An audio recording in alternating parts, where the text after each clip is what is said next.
I'm going to say something controversial. Comics anime today look better than they did originally. What did he say? Now, before y'all come at me with pitchforks and unsubscribe to the channel, today on Geek Devotions, we're going to talk about why that is and why that's good. And in some cases, the process of getting to it may have led to some bad things at the same time.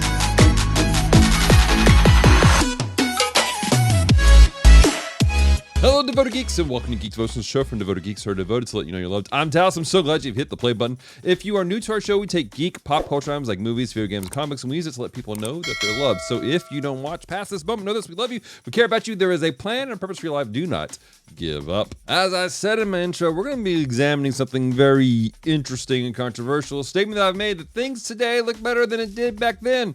And that's the process of getting there. Then it was good and not good at the same time. Let's just lay it out there, guys. Objectively, when you look at, like, let's say the first appearance of the Fantastic Four versus what they look like in the modern age, there's a clear difference. Things look better. The drawing style works better and it looks more appealing than it did back then. At the same time, crossover to things like anime. You look at the original Space Battleship Yamato, which was a classic anime, and then you compare it to the modern one, Space Battleship Yamato 2199, and it looks objectively cleaner, better. It's a better production. But why is that? Why are things gotten better? It's a process of continuation. That's the reason why. Over the last month, we've been talking about this idea of continuing, to continue, to be continued, all these other things. And I want to wrap it up with this conversation about how continuing improves things. But sometimes it doesn't. Let me give you guys a great example. Many of you guys are familiar with My Hero Academia. My Hero Academia was created by Kohei Horikoshi. Now, if you follow the line of succession, much like you do the line of succession of the One for All quirk, you find something interesting. You see, Kohei was inspired by Akira Toriyama, the creator of Dragon Ball Z. He was inspired by Osamu Tezuka, the creator of Astro Boy, who was inspired, by the way, by Walt Disney, the creator of Mickey Mouse. And who was Walt inspired by? A gentleman, many people, but one guy specifically, Bud Fisher, the creator of a comic called Mutt and Jeff. If you pan back and you watch how animation has grown, how drawing has grown, how any of these entertainment things that we have grown over the years, there is a marked improvement in quality and style of drawing. And don't get me wrong, I'm not saying that it's always been a good thing the progression has taken place. Sometimes we've lost some stuff, and sometimes some people took things way too far and got weird with it. I'm looking at you, Rob. But this process of passing things down from generation to generation, this inspiration of technique and style and growing and improving it is a natural thing that takes place in the world. In life, there are things that have been passed down to you by mentors and parents and loved ones who have said, I'm going to invest in you. I'm leaving you a legacy of something special. It's your job then to take that something they've given you and to improve upon it, grow with it. Take what you've been given and improve it in some fashion, and then pass it on to the next generation. What happens if we don't grow and pass things on? Things become stagnant, and things, unfortunately, die. Now, I'm not saying that everything has to change and be morphed. If you look at the history of animation, even just let's look at the Fantastic Four, they still remain the Fantastic Four. The concept of who these characters are remains the same. But there's been some techniques that have changed. There's been growth in the characters, been growth in how you tell the story. But at the same time, throughout history, there's been some mistakes that have been made. There have been things that have been inputted into the story that didn't need to be there. There were costume designs that were questionable, but the core remained the same. As we grow, as we pass things on, there will be mistakes. You will make personal mistakes that you pass on to the next generation. But make sure that you're willing to admit those mistakes and make changes as you grow and pass those on. If you pass on the understanding of it's okay to make mistakes as long as you admit to them and make a change, that's okay. That's a positive. That's a win. But if you just dig in to the bad side of things, so things that are not right, things that are completely counter what needs to take place, that's a problem.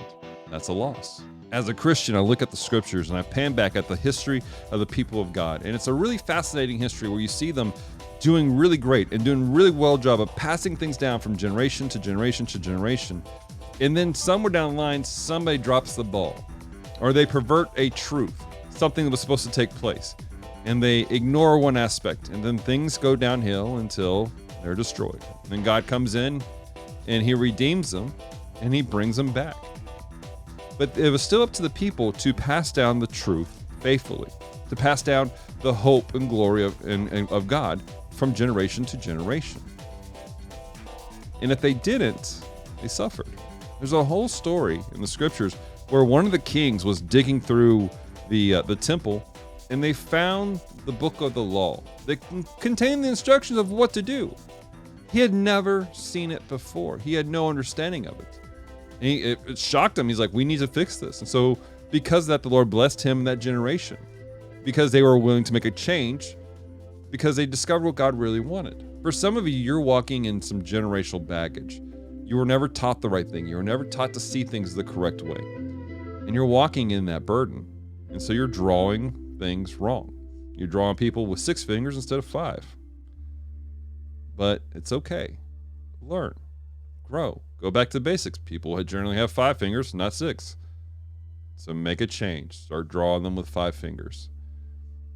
Start making a change to see things differently, to see people differently, to speak life and hope, and point people to where they need to be, rather than tearing people down, rather than sitting in a victim mentality, rather than suffering under the bondage of something that wasn't even yours to begin with. We can do this. You can do this. Now, doing this takes a little bit at times. It takes you being in a community of people who are willing to grow and share. It takes you being willing to go, maybe I've done it wrong for a long time, and that takes a level of humility that's hard. But if you're willing to do this, you can progress and grow into something beautiful, something that God's meant for you to be. And then here's the best part. You're able to take your new ceiling, the level that you've met, and you've made that the starting point for the next generation so they can go further and go beyond. My challenge for you guys today is simply this: examine your heart, examine your life. Are there changes that need to take place? Are you walking in some generational things that were wrong? And now it's time to make a course correction. It's not always easy. It's hard because some people are just used to certain things. You're used to certain things. But make that course correction. Continue to better yourself for the sake of the next generation. At the same time, here's the beautiful thing. You're passing on the legacy from before onward. Question of the week for you guys. Who inspires you? Be real with you. Leave me a story. Tell me about who has inspired you over the years. For me, there have been several people who have inspired me in various ways. This past week at my church, I started a new series with my students, and I'm using a curriculum that was given to me by a mentor. I've tweaked it and I've made it different. I've grown and I've changed it for a different purpose, but it's still at the core what he's given me. So I'm passing that legacy on, and I'm honoring him through that. I want to hear from you guys. Who's inspired you? Who are you honoring with your life today? I do want to remind you guys that Celeste and I will be at GeekCon this August. If you guys are in the Shreveport-Bossier area, come check out GeekCon. Check out our table there. We're going to be set up, and we're going to be loving on people and encouraging people as best as we can right there on the con floor, and we are super excited about it. And being there is purely thanks to the support of our devoted Patreon geeks. We're so thankful for them. If you'd like to become a person who helps to support us financially, help us to go to cons, help us to get the equipment and the things that we need to make these devotions on a weekly basis, including our weekly live streams and all of our podcasts, visit our website, geekdevotions.com, and click on the support page. But if you can't support us financially, guys, that's totally cool. What you can do, though, is watch the video through the end like you have, hit the like button, share our content out, and take part in the conversation in the chat and in our Discord channel. We have a whole community on Discord and on Facebook. Look for Devoted Geek Life, where we're just doing life with each other. We're laughing, we're talking, we're praying for each other, and we're encouraging each other. Don't forget to check out all of our social medias. We're on Facebook, Instagram, and X, and TikTok, for as long as that lasts. Just look for Geek Devotions. We try to make it pretty easy for you guys to find. That being said, ladies and gentlemen, until next time, stay devoted. Peace and love.